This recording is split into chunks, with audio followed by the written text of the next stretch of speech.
हाल ही में वेटिकन में congregation for the causes of cents ने घोषणा की है कि केरल के देव सायम पिल्लई को संत की उपाधि से नवाजा जाएगा। पोप फ्रांसिस 15 मई 2022 को वेटिकन में सेंट पीटर्स बेसिलिका में 6 अन्य संतों के साथ देव सायम पिल्लई को भी संत घोषित करेंगे। स्वागत है आप सभी का ध्येय टीवी में। अभिवादन स्वीकार कीजिए केसरी पांडे का। और पर्सन न्यूज के आज के इस एपिसोड में हम बात करेंगे देव सायम पिल्लई की। देव सायम का जन्म 23 अप्रैल 1712 को तमिलनाडु के कन्याकुमारी जिले में एक हिंदू नायर परिवार में हुआ था। उस वक्त ये क्षेत्र तत्कालीन त्रावणकोर साम्राज्य का हिस्सा था। कई भाषाओं के जानकार देव सायम मार्शल आर्ट और तीरंदाजी में भी माहिर थे। अपनी आजीविका के लिए वे त्रावणकोर के महाराजा के दरबार में नौकरी किया करते थे। एक युद्ध के दौरान उन्होंने एक फ्रांसीसी कैदी से कैथोलिक धर्म के बारे में जाना और इससे प्रभावित होकर उन्होंने साल 1745 में ईसाई धर्म अपना लिया। बता दें कि ईसाई धर्म अपनाने के लिए बैप्तिस्मा या बैप्टिज्म नाम की एक रस्म निभाई जाती है। इसमें क्रिश्चियन बनने की शपथ ली जाती है और उसके बाद क्रिश्चियन धर्म अपनाने वाला व्यक्ति का एक बैप्तिस्मा नाम रखा जाता है। इस तरह देव सायम का बैप्तिस्मा नाम लाजरूस या लेजरूस रखा गया। लेजरूस का मतलब देव सायम या देवों की सहायता होता है। वेटिकन द्वारा जारी नोट में कहा गया है कि धर्म के प्रचार के दौरान देव सायम ने जातिगत मतभेदों के बावजूद मानव समानता का उपदेश दिया, यानी सभी मनुष्य बराबर हैं। इस वजह से समाज की जो तथाकथित अगड़ी जातियां थीं वे नाराज हो गईं और उन्हें 1749 में गिरफ्तार कर लिया गया। 14 जनवरी 1752 को कन्याकुमारी जिले की सीमा पर अरलवय मोझी में उन्हें गोली मार दी गई। मृत्यु के बाद उन्हें शहीद का दर्जा मिला।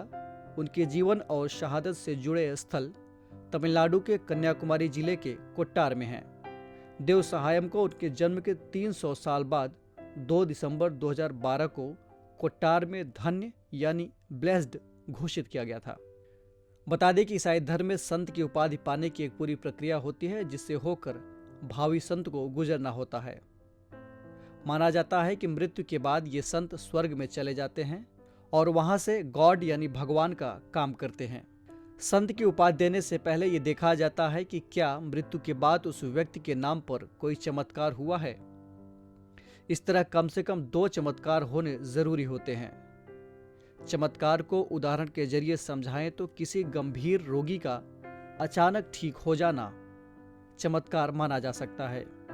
ये बीमारी शीघ्र ही और स्थायी तौर पर यानी परमानेंटली सही होनी चाहिए। अर्थात अगर कोई संत से प्रार्थना करने गया तो उसकी बीमारी तुरंत एक बार में ठीक हो जानी चाहिए।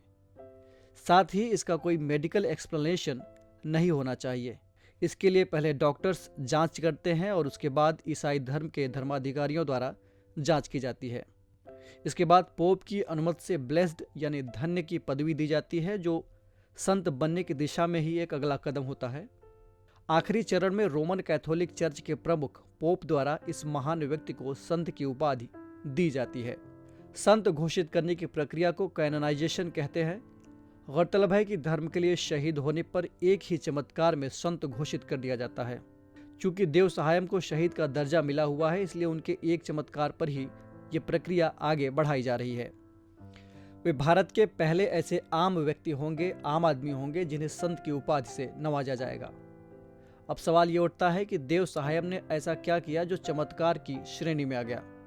दरअसल बताया जाता है कि साल 2013 में एक माँ के पेट में 24 सप्ताह के भ्रूण ने हिलना डुलना बंद कर दिया और बच्चे का दिल धड़कना बंद हो गया। बच्चे की माँ कैथोलिक क्रिश्चियन थी। उन्होंने बच्चे के लिए लाजरूस अथवा लेजरूस, जिसका कि जिक्र मैंने पहले किया है, उनसे प्रार्थना की। एक ही घंटे के भीतर उन्हें ऐसा एहसास हुआ कि पेट के अंदर बच्चा लात मार रहा है। बाद में जांच में पता चला कि बच्चे के दिल की धड़कन फिर से शुरू हो गई थी। तो ये थी बात देव सायम की। और अब आपके लिए एक सवाल।